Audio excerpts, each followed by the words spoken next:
Hello and welcome to an interesting episode which will discuss the media's impact on children.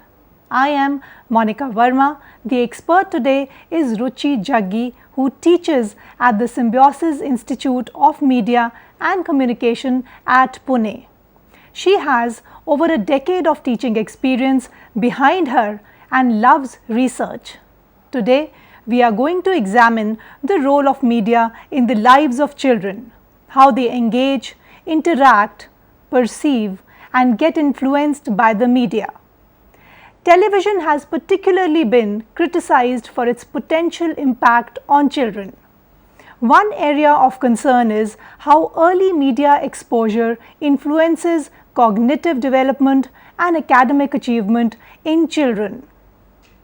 In the last 50 years, influence of the media has grown exponentially with the advance of technology. First, there was the telegraph, followed by the newspaper, the radio, magazines, television, and now the internet. We live in a society that depends on information and communication to keep moving in the right direction and do our daily activities like work, entertainment, health care, education, personal relationships, traveling, and anything else that we have to do. Let us first look at the concept of media impact. A historic insight into the development of various mass media in India will throw light on the fact of how media in each era has been a strong social and cultural force in that period. The advent of independence in August 1947 removed the shackles of the colonial era and a new horizon breathed in all aspects of the country's life. The mass media also rose to the occasion. There was a tremendous progress in the fields of print and electronic media. The rate of literacy grew, more cinemas came into being, and there was far greater interaction between the public through the media. In 1976, 29 years after independence, India had 13,320 newspapers in 65 languages. The largest number of newspapers was in Hindi, a language spoken by 40% of the country's population. Weekly and other journals in all languages, including regional languages, numbered 12,445. This number has increased. Today, the number of print publications in India is close to 40,000 according to the 2008 and 9 figures given out by the Registrar of Newspapers for India.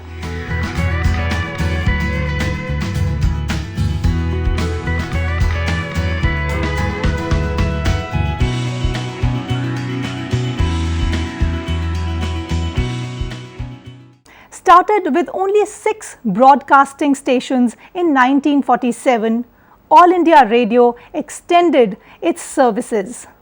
155 radio stations, including relay stations, were working in 1977. Today, the number is close to 400. With the privatization of airwaves, private FM radio has made strong inroads and impact in India.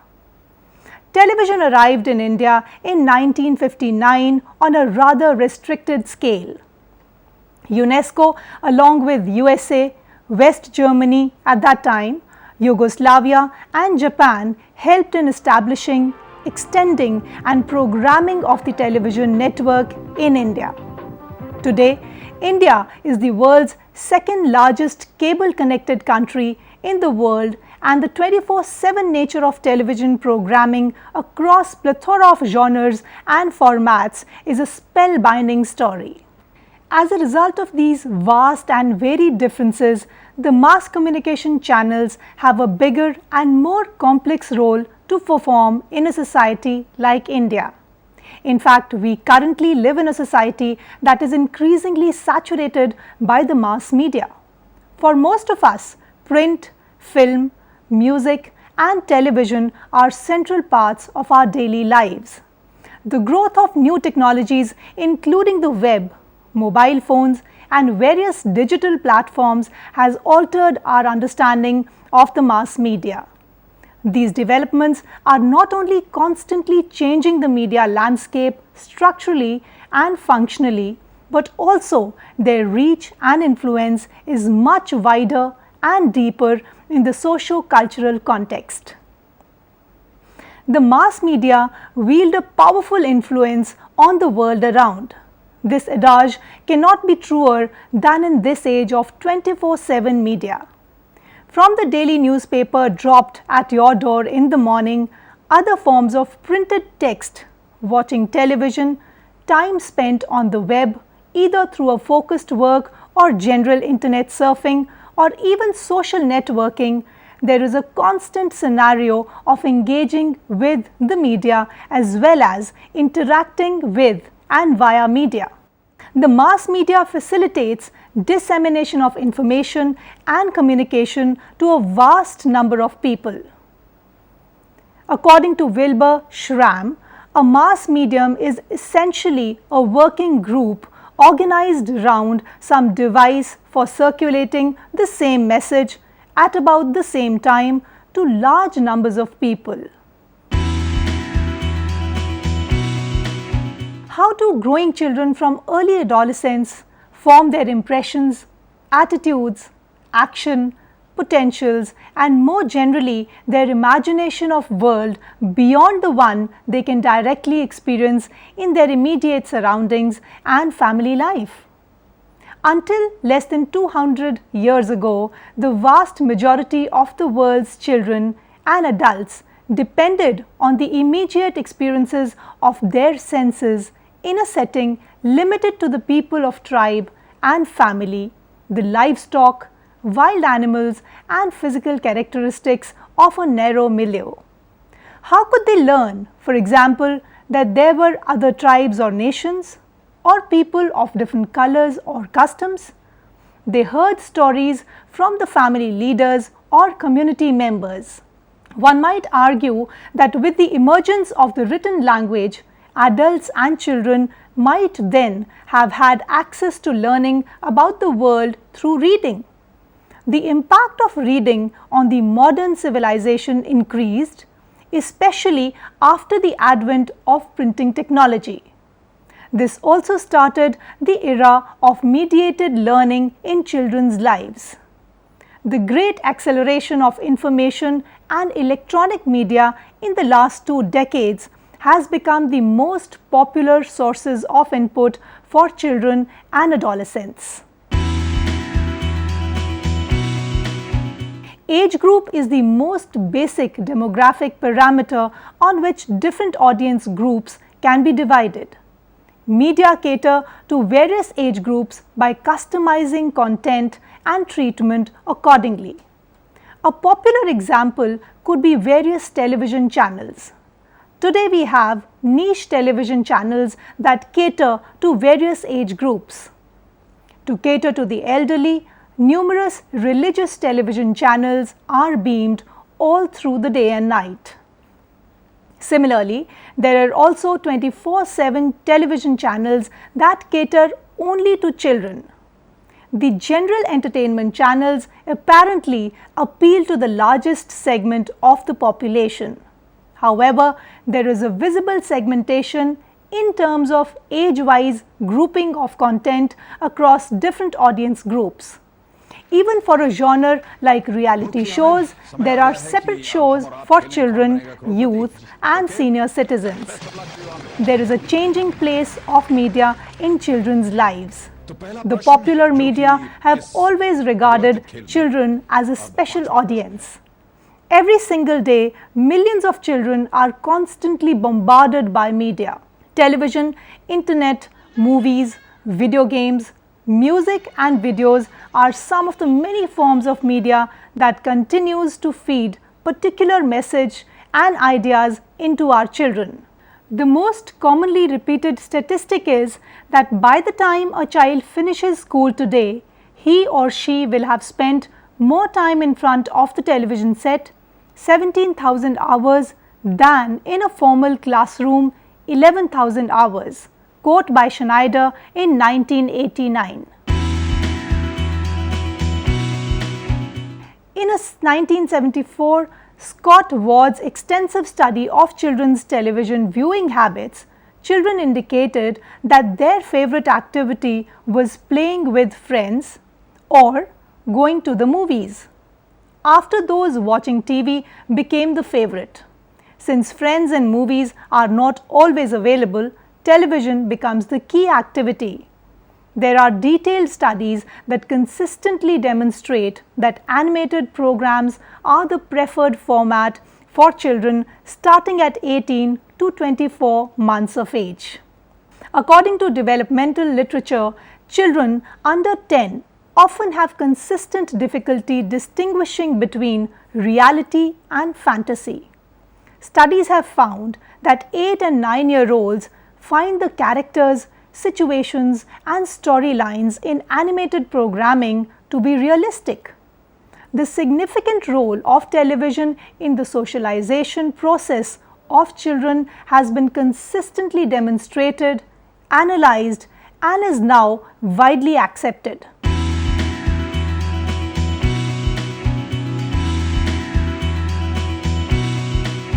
Television serves the purpose of entertainment and also education to some extent. The informative needs that television satisfies for children can be described as reality orientation. Television can open a new world for kids and expose them to global cultures, locations that they may never encounter in their own community. Educational television programs are successful in broadening young children's knowledge and increasing their imaginations. Educational television programs can aid in the acquisition of general knowledge plus improve overall cognitive knowledge among young children. Television gives an opportunity to parents and children to spend time together. News, current events and historical programs can increase children's general awareness levels and also expose them to the world of music and art. Television can affect learning and school performance if it cuts into the time kids need for activities crucial to healthy mental and physical development. TV viewing is a sedentary activity and has been proven to be a significant factor in childhood obesity. Television appears to affect other activities because television leaves little time for an activity requiring prolonged concentration. Thus, the child's life becomes busier around the television. Given the fact that there is excessive violence and sex on television and children are continually exposed to such material, there is huge concern of the impact of such violent and sexual content on our children. Many children watch or are continually exposed to television violence and take it to be a reflection of the real world. This may lead to the belief that violence and crime are frequent occurrence in the society and to the approval of violent behavior. Some television programs contain excessive amount of violence and children can remember and learn from such programs. Children are a special audience with limited information processing capabilities that constrain their early understanding of the nature and purpose of television advertising. As a result, children get easily affected and persuaded by advertising than adults. Advertising may have a negative, intended or unintended influence on children. Children can be exploited more easily if they do not understand the differences between television programming and commercials and if they do not know the selling intent of commercials. If children understand the intention of commercials and are able to distinguish them from programs, however, the potential effect of advertising might be reduced. Young children are increasingly the target of advertising and marketing because of the influence they have on their parents' spending, the nag factor, and because of the money they will spend when they grow up.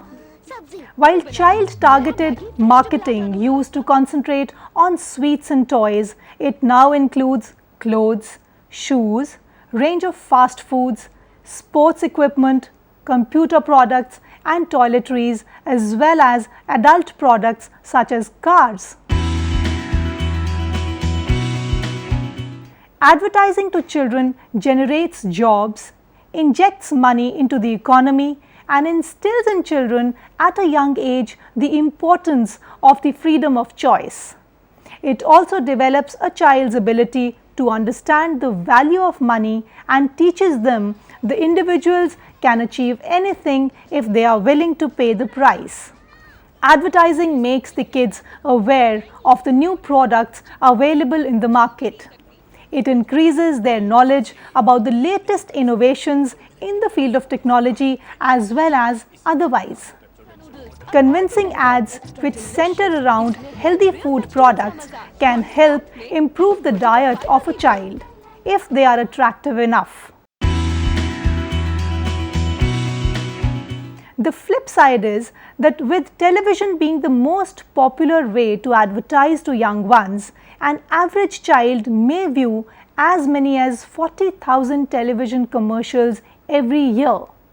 Food, clothing, toys are just a few of the many types of advertisements that daily influence children. Many advertisements directed towards children deal with food. Unfortunately, many of these food advertisements that children are being exposed to are products that are of low nutritional value. The danger with junk food is that it will invariably lead to obesity in children. Increasingly, advertisers are targeting younger and younger children in an effort to establish brand name preference at as early an age as possible. Research has shown that young children younger than 8 years are cognitively and psychologically defenseless against advertising. They do not understand the notion of intent to sell and frequently accept advertising claims at face value. An increasing number of websites try to entice children and teenagers to make direct sales. Advertisers have traditionally used techniques to which children and adolescents are more susceptible, such as product placements in movies and TV shows. Sex is used in commercials to sell everything from beer to shampoo to cars. Such advertisements end up giving inappropriate messages to children and teens about sex and sexuality. Kids today are bombarded with sexual messages and images in all media: television, magazines, advertisements, music, movies, and the internet. Parents are often concerned about whether these messages are healthy. While television can be a powerful tool for educating young people about the responsibilities and risks of sexual behavior, such issues are seldom mentioned or dealt with in a meaningful way in programs containing sexual content. Many advertisements include dangerous stunts which can be performed only by experts. Even though the commercials broadcast the statutory warnings with the ad, the kids often try to imitate the stunts at home with fatal results. Junk foods such as pizzas, burgers, and soft drinks are heavily promoted during children's TV viewing time. This develops a craving for fatty, sugary, and fast foods in kids, thereby affecting their health adversely. The media that children consume, including TV shows, news stories, movies, music, and video games, deliver subtle and not so subtle messages that inform their attitudes about race, class, and gender. Media exposure glorifies and establishes stereotypical representations that may prejudice children at a very young age. TV shows, advertising, video games, online content, and other media all play a role in informing children's opinions and shaping their health and well-being. For example, children under the age of 8 do not recognize the persuasive intent of ads and tend to accept them as accurate and unbiased. Research has demonstrated that a 30-second commercial can influence brand preferences in children as young as 2 years old. Everything that children see or hear in the media early on in their lives affects them in some way. Recent research has shown that connections between children playing violent video games can cause later aggressive behavioral problems. Unfortunately, violence is one of the most popular forms of entertainment. Access and exposure to online pornography is another public concern. Statistics are available to indicate frequency of exposure to online pornography. It is very important that the media is used wisely. Using the media wisely means using it as a source of information, entertainment, enrichment, growth, empowerment, and communication. Equally important to understanding media is to use information technology rather than allowing information technology to use you. Hence, media literacy is defined as the ability to sift through and analyze the messages that inform, entertain, and sell to us every day. Two things are therefore extremely important for children: becoming aware of the importance of making choices and managing the amount of time spent with television, videos, electronic games, and various print media forms. Learning specific skills of critical viewing and surfing. Learning to analyze and question what is in the frame on the screen and what may have been left out, and this can be affected through parent or teacher mediation. Media education encourages a probing approach to the world of media. It encourages you to ask questions like, who is this message intended for? Who wants to reach this audience and why? From whose perspective is this story told? Whose voices are heard and whose are absent? What strategies does this message use to get my attention and make me feel included? Let us look at a few techniques by which children can be made more aware about the media content they are exposed to. Since very young children tend to focus on one thing at a time, they do not always make links between things the way adults do. So they can be shown the difference between a real product and its version shown on television. This may help them probably understand the difference. Youngsters can be introduced to the concept of advertising with adults playing with them a game like, what are they trying to sell? When a commercial comes on, see who can be first to guess what the ad is for. The game is not only fun, it will help young children learn to distinguish between different kinds of programming. By asking children questions about what they see and genuinely listening to their answers, we encourage the habit of thinking and talking about media. This helps them to develop an analytical mindset. Children need adult guidance and supervision in forming balanced perspectives. Comment on negative images of any societal group. Tell the children if they feel the image is unfair. Point out that everyone can be smart, stupid, silly, serious, helpful, or in need of help at different times. Everyone is capable of good deeds and everyone makes mistakes. Provide children with positive multi-ethnic experiences.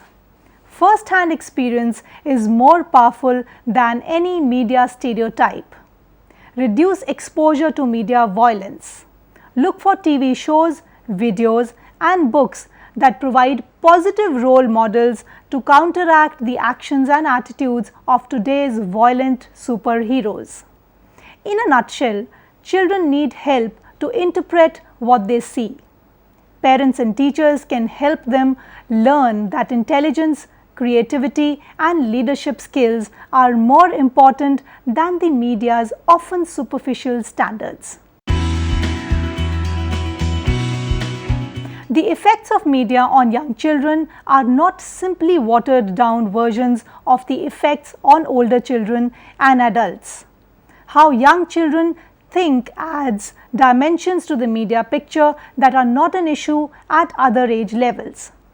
Young children have immature concepts of identity and reality and are easily fooled by actors, puppets, and animation. They may believe that all or nothing in the media is real. Young children may not be able to follow a storyline or find the message in a program. Instead, they may concentrate on isolated and unrelated events, creating their own unique impressions. Since mass media communication is one way, there is no opportunity for them to check meanings and confirm assumptions. Hence, it is imperative to orient media content in such a way that is a positive influence on children's physical and mental development. Wise interventions from elders can be very useful in mitigating the negative effects of media on children. To conclude, let us quickly summarize what we have discussed today. Age group is the most basic demographic parameter on which different audience groups can be divided. Television serves the purpose of entertainment and also education to some extent. However, when children spend a lot of time watching television, other activities including academic performance gets hampered. Sexual and violent content on television can impact kids in a negative way. Advertising may also have a negative, intended or unintended influence on children. Some advertising makes kids aware of the new products available in the market. It increases their knowledge about the latest innovations. However, research has shown that young children are cognitively and psychologically defenseless against advertising. There is a plethora of advertising of food, clothes, toys, and other similar things that entice children to make sales. Many advertisements include dangerous stunts which kids often try to imitate at home with fatal results. Sex is used as a subtext in many advertising messages that can have a very unhealthy influence on children. Media exposure glorifies and establishes stereotypical representations that may prejudice children at a very young age. It is therefore imperative to educate children so that they consume media content consciously. Children should be exposed to TV shows, videos, and books that provide positive role models to counteract the actions and attitudes of otherwise negative media content. As we have seen today, media can have both positive and negative effects on children. It is important that children are adequately educated about the kind of images that the media creates around them. That's all for today. Take care and all the best. Goodbye.